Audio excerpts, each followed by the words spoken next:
Hello मित्रों, माताएं, बहनें, मेरे से बड़े सभी को प्रणाम है। मेरे चैनल पे कुमार वर्शिप चैनल पे स्वागत है आप सभी को।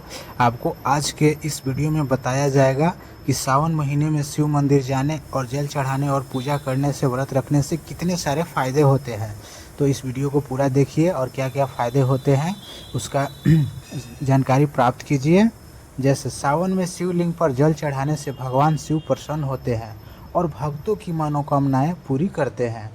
मान्यता है कि शिवलिंग पर जल चढ़ाने से जीवन में सुख, शांति और समृद्धि आती है।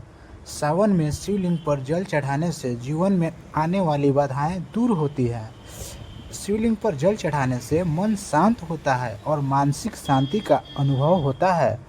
शिवलिंग पर जल चढ़ाने से नकारात्मक ऊर्जा दूर हो जाती है और सकारात्मक का संचार होने लगता है।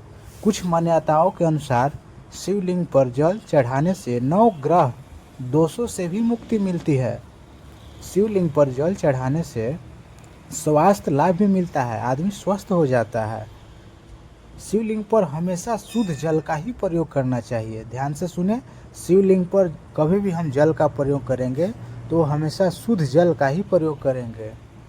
शिवलिंग पर जल चढ़ाते समय मन में श्रद्धा और भक्ति की होनी चाहिए।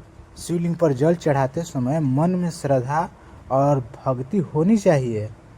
शिवलिंग पर जल चढ़ाते समय कुछ नियमों का पालन करना एकदम अति आवश्यक है। जैसे जल चढ़ाने के बाद कुछ देर शिवलिंग के पास बैठना शुभ माना जाता है। जल चढ़ाने के बाद कुछ देर शिवलिंग के पास बैठना शुभ माना जाता है। सावन का महीना भगवान शिव की पूजा के लिए विशेष महत्व रखता है और इस महीने में शिवलिंग पर जल चढ़ाने से विशेष फल प्राप्त होते हैं।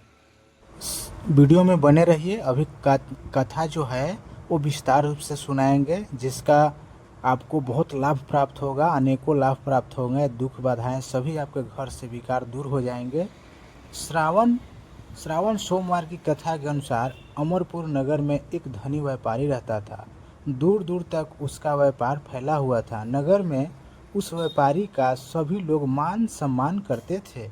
इतना सब कुछ होने पर भी वह व्यापारी अंतर मन से बहुत दुखी था, क्योंकि उस व्यापारी का कोई पुत्र नहीं था। दिन रात उसे एक ही चिंता सताती रहती थी, उसकी मृत्यु के बाद उसके इतने बड़े व्यापार और धन संपत्ति को कौन संभालेगा। पुत्र पाने की इच्छा से वह व्यापारी प्रति सोमवार भगवान शिव की व्रत पूजा किया करता था। सायंकाल को व्यापारी शिव मंदिर में जाकर भगवान शिव के सामने घी का दीपक जलाया करता था।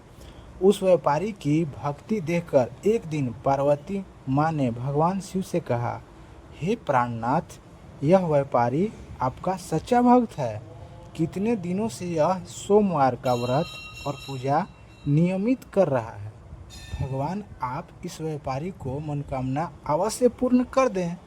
भगवान शिव ने मुस्कुराते हुए कहा, हे पार्वती, इस संसार में सबको उसके कर्म के अनुसार फल की प्राप्ति होती है। प्राणी जैसा कर्म करते हैं उन्हें वैसा ही फल प्राप्त होता है।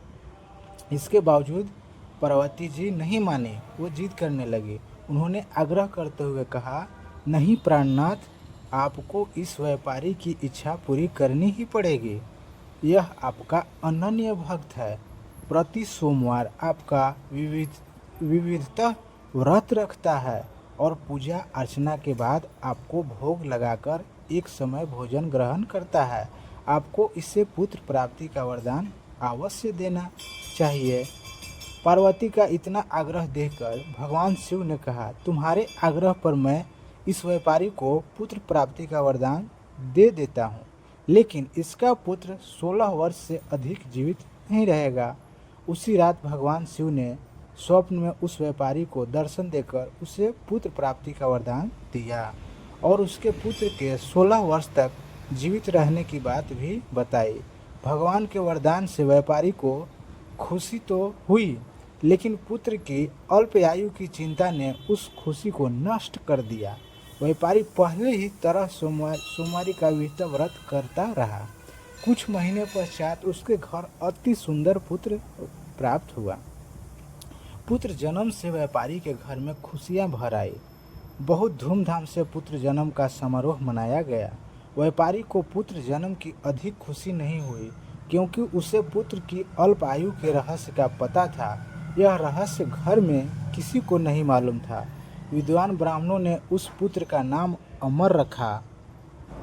जब अमर 12 वर्ष का हुआ तो शिक्षा के लिए उसे वाराणसी भेजने का निश्चय हुआ। व्यापारी ने अमर के मामा दीपचंद को बुलाया और कहा कि अमर को शिक्षा प्राप्त करने के लिए वाराणसी छोड़ आओ।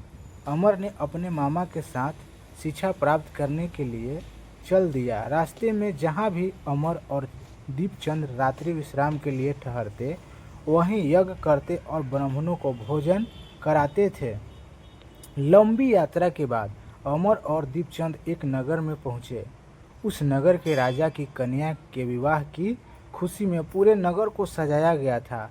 निश्चित समय पर बारात आ गई, लेकिन वर का पिता अपने बेटे के एक आंख से कान होने के कारण बहुत चिंतित था। इसे इस बात का भय सता रहा था कि राजा को इस बात का पता चलने पर कहीं वह विवाह से इनकार न कर दे, इससे उसकी बदनामी होगी। वर के पिता ने अमर को देखा तो उसके मस्तिष्क में एक विचार आया।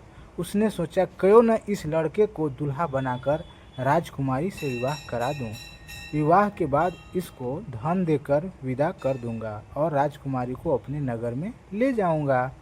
वर के पिता ने इसी संबंध में अमर और दीपचंद से बात की। दीपचंद ने धन मिलने के लालच में वर के पिता की बात स्वीकार कर ली। अमर को दूल्हे वस्त्र पहनाकर राजकुमारी चंद्रिका से विवाह करा दिया गया।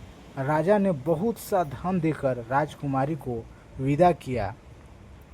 अमर जब लौट रहा था तो सच नहीं छिपा सका और उसने राजकुमारी की ओढ़नी पर लिख दिया, राजकुमारी चंद्रिका, तुम्हारा विवाह तो मेरे साथ हुआ था। मैं तो वाराणसी में शिक्षा प्राप्त करने जा रहा हूँ। अब तुम्हें जिस नवयुवक की पत्नी बनना पड़ेगा वह कान्हा है। जब राजकुमारी ने अपनी ओढ़नी पर लिखा हुआ बात पढ़ा तो उसने काने लड़के के साथ जाने से इनकार कर दिया। राजा ने सब बातें जानकर राजकुमारी को महल में रख लिया और उधर अमर अपने मामा दीपचंद के साथ वाराणसी पहुंच गया। अमर ने गुरुकुल में पढ़ना शुरू कर दिया। जब अमर की आयु 16 वर्ष पूरी हुई तो उसने एक यज्ञ किया। यज्ञ की समाप्ति पर ब्राह्मणों को भोजन कराया और खूब अन्न वस्त्र दान दिए। रात को अमर अपने शयन कक्ष में सोया था। शिव के वरदान के अनुसार शयन अवस्था में ही अमर के प्राण पखेरु उड़ गए।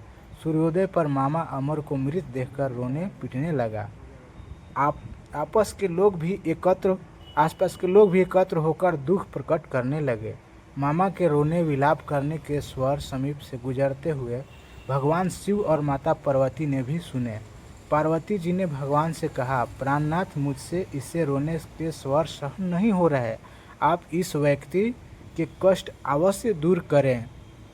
भगवान शिव ने पार्वती जी के साथ अदृश्य रूप में समीप जाकर अमर को देखा और पार्वती जी से बोले, पार्वती, यह तो वही व्यापारी का पुत्र है। मैंने इसे 16 वर्ष की आयु का वरदान दिया था। इसकी आयु तो पूरी हो गई।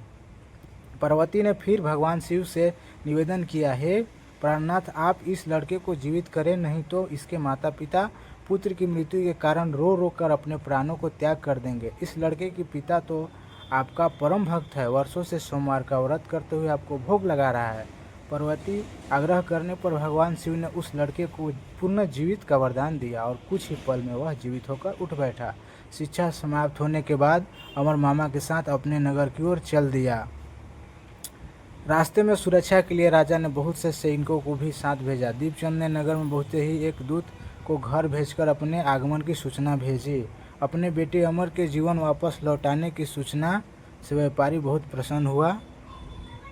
व्यापारी ने अपनी पत्नी के साथ स्वयं को एक कमरे में बंद रखा था। भूखे प्यासे व्यापारी को उसकी पत्नी बेटे की प्रतीक्षा कर रहे थे। ये हमारा प्रयास और कहानी कैसा लगा, अगला कहानी आगे का कुछ कहानी का हिस्सा जो बचा है वो हम अगले एपिसोड में सुनाएंगे। अगले एपिसोड भी ज़रूर ध्यान से देखें और कहानी अच्छी लगे तो चैनल को लाइक और सब्सक्राइब करें। धन्यवाद। कुमार वर्शिप चैनल की तरफ से आप लोग सभी खुश रहें, मस्त रहें, तंदुरुस्त रहें। ज़रूर सब्सक्राइब करें। धन्यवाद।